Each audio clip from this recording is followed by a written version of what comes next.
Hello, everyone. Hello. Y'all check out the girl. So um today's video it's all about mourning and morning routines. Okay. So if you're mourning something, a loss of some kind, and you want some tips on how to get past it, you want to keep watching this video. Or if you want to know about just some morning routines that you may or may not have thought about it, keep watching. Listen, hey y'all, it's your girl Jackie McKeever. Y'all love this? That's the word. That's a word t-shirt is available to you by going to bit.ly. That's a word T. That's a word is something profound, something that is life changing, something that will change the way you feel and you uh, live your life. That's a word. So sponsor your listen, you want more videos, buy a t-shirt. Your t-shirt helps me create the platforms, not just YouTube. I do use YouTube, but I pay for other platforms to make more creations like this to help you in your life, your business, and your finances. So let's get into it because I'm only going to keep you all a couple of minutes. This is my handy dandy notebook, and this recording is for uh 12 days of Christmas for the busy woman. And this video is day 7. Day 7. Now, day 7 and day 8 is going to be two lives done on the same day. Y'all, your girl gets busy,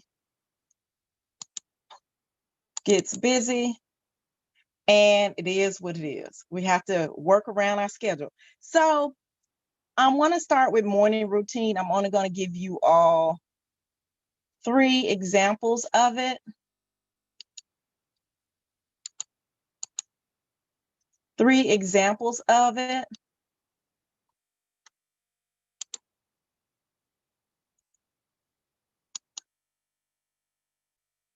Okay, so things that I do for when I'm mourning something, and this is not necessarily um mourning a death of somebody, because I know when you're mourning a death of somebody, it could take years, it could take decades.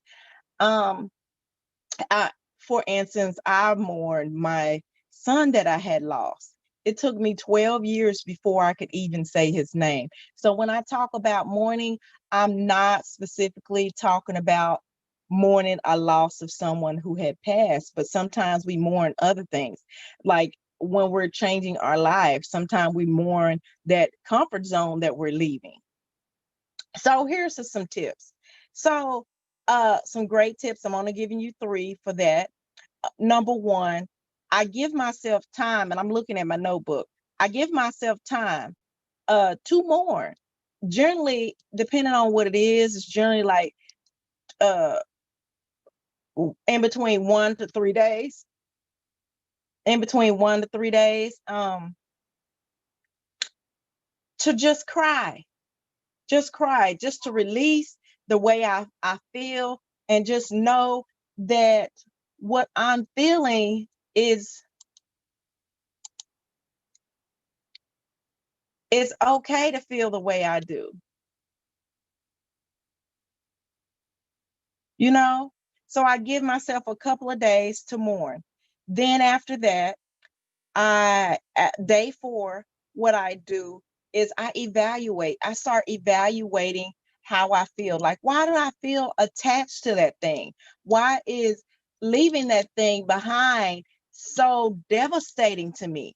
A lot of times we think it's that one particular thing, and in fact, it's something else, you know? Getting out of your comfort zone and doing something different is not easy. You know, we are emotional beings, and it seems like all we have to do is check this list and check this and keep going. But you know what? Like I said, we have emotions. and we have to give ourselves time to grieve. We have to give ourselves time to evaluate why we really feel that, because a lot of times we'll discover that that's the deferred pain, and what we are originally feeling, that when we thought it was the fact that we can't eat that Twinkie no more the way we used to. And in fact, it's really something else. It's the fact that we having to deal with those feelings of hurt, of loss that we felt over the years, and we covered it up or we smothered it with gravy, you know? And that may sound a little funny, but I'm being like really, really serious. So then after I evaluate, and generally me evaluating, it may take 1 to 2 days, sometimes 3, but generally it's 1 to 2 days.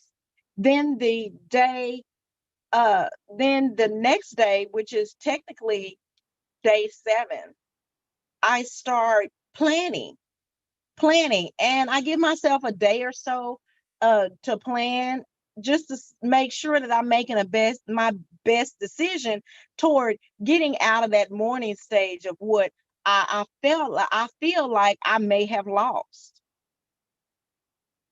And I not only plan, but that way when the next day come, which is day 8 or day 9, um I can execute. I can execute and evaluate my results. And that usually makes me get out of that cycle into my new period, right? Into my new period where I gain more victories and be more successful in whatever it is I'm doing, right?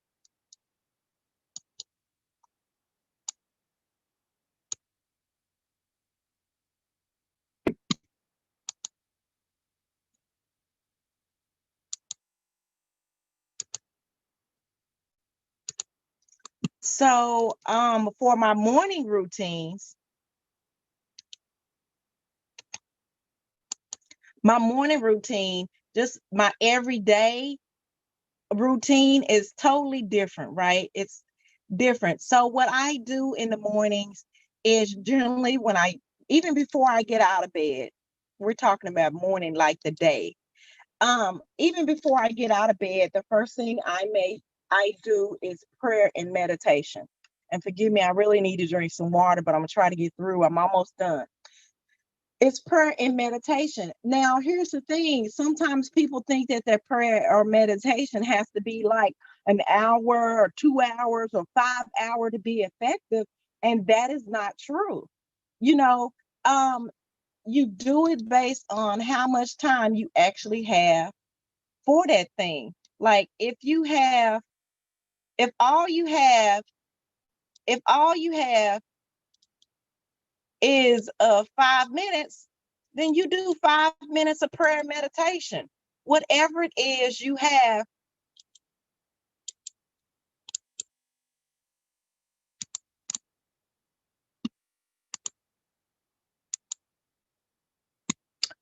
you do that. You do that. Whatever time you have, you do that. So the next one is generally I used to do it privately, and now I kind of do it publicly, like briefly. I post gratitude. You know, I like to start. I do it because I want to start my day out like fresh and new and good or whatever. And so I post gratitude in the morning so that I can set my day in a positive manner.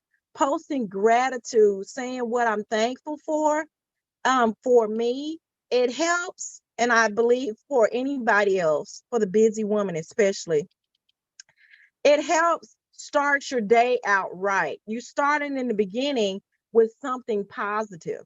Number 3 for my morning routine is I plan and execute.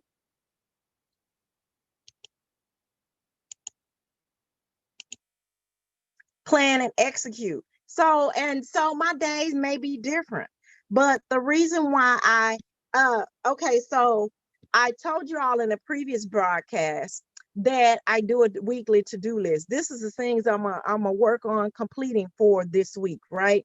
And then if things have a specific day, that I have to do it on that day, I go ahead and plug them in. But then in the morning times, if I have this to-do list put together, then I say, okay, I'm going to take these things from my to-do list, and this is what I'm going to do today. This is what I'm going to do um this afternoon, in the morning time, whatever the case may be, so that I can be great. Okay, and you can be great too. That's why I'm sharing you these tips and skills, these resources. Some of the resources that I use, of course, I use a planner, depending on, I have a couple of planners. I have um, my goal budgeting planner, which I don't have in here. Um, I have my catch-all planner. That's what I call it, catch-all planner, because it has everything. And I have another planner that's all dedicated toward my business. So why not have everything in one? You can, if that's the type of person that you like, if you prefer things to be all together in one, do that. You can put it all. I mean, I have a binder, so it everything ends up inside the binder just so it'll be together. But um I have my catch-all because I want to be able to take the catch-all everywhere I go. Now the business stuff and my budgeting stuff is rather it's rather large, and so I like to leave that in my office or wherever, leave it in my office so that it'll be at it leave it in my office so it'll be available when I need it, where I need it. And I won't have to, fumble through things in the morning, because sometimes things can get chaotic, especially when you have a family, you're trying to do stuff in a timely manner. Things come up, you know, be okay with the spontaneous sometimes. I mean, you can't plan for every single thing, but if you can plan for 80%, that's great. That's all I have for morning and morning routines. My name is Jackie. I'm a life and business coach. What I do is I help female business owners. I help them win victories with personal development, personal finances, and business, specifically government contracting. Anyway, schedule your discovery call and let's talk. Let's do more. Let's see how we can work together to be great. Go to linktree.ee/route to victory. And I'll put it down in the comments. And for your T, that's the word T, go to bit.ly. That's a word without the apostrophe down. The apostrophe, without the apostrophe, that's a word T. And purchase your tea today. Bye, you all. I'll see you all